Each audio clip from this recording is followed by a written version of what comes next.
Well, he is a Bengal legend. He got his name included in Hall of Fame talk this past year, and he would certainly be a candidate for that long rumored Bengals Ring of Honor. Willie Anderson is with us to talk football and a whole lot more. Willie, how are you?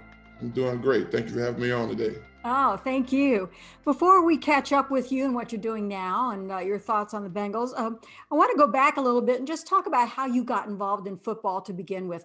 Was it something that, as a kid, did you always play football in the neighborhood, in grade school? How did you get involved in the sport? I was a late bloomer to football, actually. I loved it as a kid, obviously, as everyone did, growing up watching Walter Payton and Tony Dorsett and those guys. But I didn't start playing until about the age of 11. I had to trick my mom into signing me up at our local park down in Mobile, Alabama, called Trinity Gardens Park. But I was actually I was too big for my age limit. So the age limit that we started off playing was they call it a midget ball, and the weight limit was I think 140. So at 11 years old, I was like 6'1", 160. Hmm. So I was 20 pounds bigger than my age group for the midgets. So I had to play for the juniors, which was 13 through 15. And so my early process into football, I was dealing with teenagers. And I was 11 years old. So imagine an 11-year-old kid being around a bunch of rough 13 through 15-year-old kids. And it was a rough experience my first year, but it taught me a lot though. I was going to say you had to learn fast, didn't you? Very fast, on and off the field. I bet. So when did it dawn on you that, hey, I might be able to make this a career. I might be able to do something with this football. In the eighth grade, my high school, Viger High School down in Pritchard, Alabama, they were ESPN's first high school national champions. Mm. And so as an eighth grader, it was a real big deal about me coming to that school as an incoming ninth grader. And I was about 6'5", 275, and as a freshman. And I had a game on national TV where I got totally destroyed on national TV. When I say destroyed, I was a 14-year-old kid at 6'5", 275. I got destroyed by a guy named Carl Montgomery. Carl was only like 5'10", 228. I remember that because that moment stunned my life. To the point where he beat me so bad on ESPN that I woke up in the middle of the night in my stance, in my bedroom, in my stance, sleepwalking, trying to block Carl Montgomery. And as a freshman on a very national ranked team, I struggled. But 4 or 5 games into my sophomore year, I was still struggling. And my head coach was the late great Harold Clark. He stopped practice one day and he taught me some essential things in football about footwork that I still teach my players today. And he taught it to me, ridiculing me in practice. Quick Clark was an old guy. He kind of like Elmer Fudd. He chewed cigars. He didn't smoke them, he chewed them. His face image was the image of Elmer Fudge. And he stopped practice one day and ridiculed me, but he taught me in practice. And I was like, well, why didn't you guys teach me this last year? And once he taught me that, the light bulb clicked on my sophomore year. And I won like back-to-back player of the weeks in Mobile County. And I tell kids all the time, I say, I went from being the worst player on the team, I thought I was probably the biggest, from the worst player on the team to probably the best player in the state. Well, one of the best players in the state. And then, my sophomore year, I was all state. Then my senior year, I was number 1 lineman in the country, number 1 player in Alabama. So I went from having a rough start, and it took having good people around me, good coaches, and a good environment to make me out to what I became in high school. And that's what happens with so many players. It just takes that one person to believe in you. Absolutely. So you are in Alabama and you are a hotshot high school player. Mhm. What does it take for you to go to Auburn? In Alabama, you go to one school or the other. And a lot of people would have said, you pick the other. Why Sure. Auburn? Most definitely. And in Mobile, you grew up being bred as an Alabama guy. Like I was a diehard Bama fan, from Bobby Humphrey to all these guys.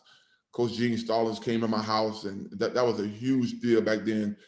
Pre-internet. The Gene Stallings is in my neighborhood, in my house.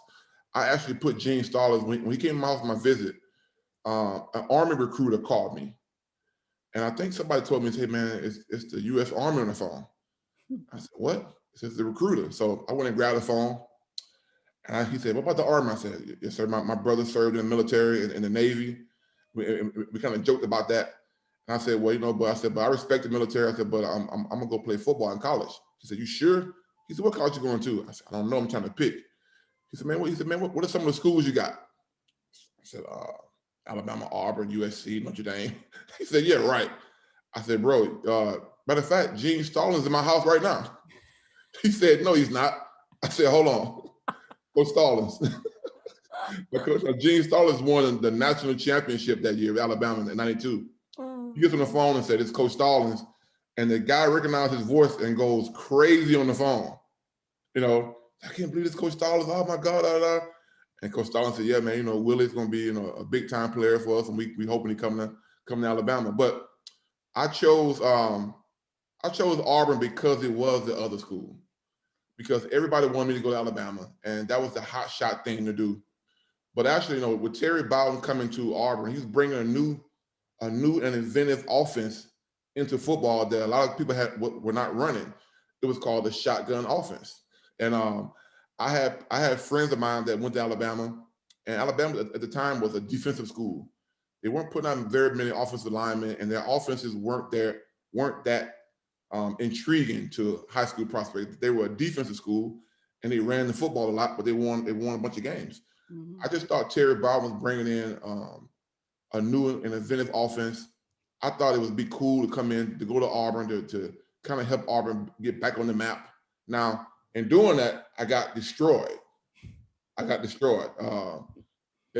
it was the internet was around, it would have been a mess because people could not believe that I chose Auburn, who was 5-6 at the time, facing probation, which we didn't know. We didn't find out until we got on the campus that summer that there would be a 2-year bowl ban and a 1-year TV ban. Had no idea.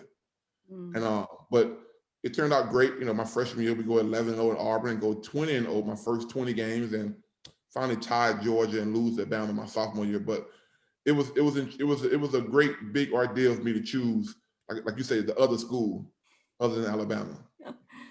So after your career at Auburn, you get drafted by the Bengals. You get drafted in the first round. Yes. Any player in college dreams of that day, of draft day, and you get to go to the first round. What did that day mean to you, your family? As you mentioned, that coach that believed in you back in high school, what did that mean to you personally and those around you, that your football dreams came true? That day, I spent that day at my mom's, at the house I grew up in. I decided not to go to the draft because everybody couldn't go, which they were only offering I think 3 tickets to go. So I said, man, we'll stay home and have the TV and have the whole neighborhood come over and have all my friends there, coaches, and it was a huge ordeal because everyone had been a part of me kind of rising up to that point. They saw my starts off in high school where I wasn't that good in high school and became really, really good in high school. They saw me in college and going through the 3 years at Auburn. So I wanted everybody to be a part of it. So to the fact where the Cincinnati Post or the Inquirer, they sent down a reporter, and the reporter was in my house. So watching ESPN that day, I decided, because I'm having a draft party, I'm outside, future first round pick, cutting my mom's yard. There was no limousines, no diamonds, none of that stuff. I'm out in Alabama, cut my mom's yard, and Tony Dungy called me. Phone ring. They had the 9th pick, and that previous bowl season, Auburn, we played Penn State in the Outback Bowls. We spent the week in Tampa, and I fell in love with Tampa. I was like, oh my God, if I could just live here, it'd be the best thing in the world. I've never seen this in my life. It was beautiful. I said, I would love to play for the Bucks. And so when Tony Dungy calls my phone, I'm like, oh, yes, this is it. He said, Willie, we have the 9th pick in the draft. He said, son, he said, how would you like to be a Buck? I said, Coach, I would love to be a Buck. I said, I'm ready to go right now. He said, okay, then. He said, we got you. Because I figured we knew I was going to be a top 10 pick, and everybody in the draft knew the Bengals were not going to budge. If I was there, they were going to take me. They weren't going to trade up, but if I was going to still be there, the Bengals were going to take me at the 10th pick. The draft comes, boom. The 9th pick comes. I start sitting in my chair at home. Tampa trades the pick to Oakland Raiders. Mm. I said, are you kidding me? Mm. And so the Raiders picked a guy by the name of Ricky Dudley, a tight end out of Ohio State. Played for a long time, good career. And next pick, 10th pick on the draft, like during the draft, Mel Kipe and those guys do a little bit of talking before the pick is made. Well, the whole doggone draft knew they was drafting me. It was real quick. Up the Bengals, Willie Anderson, number 10, right here in the bank, boom. And I was like, damn, I'm going to the Bengals. And when they called my name, people in my house jumped so much. You know, this way we was living in the hood, so they jumped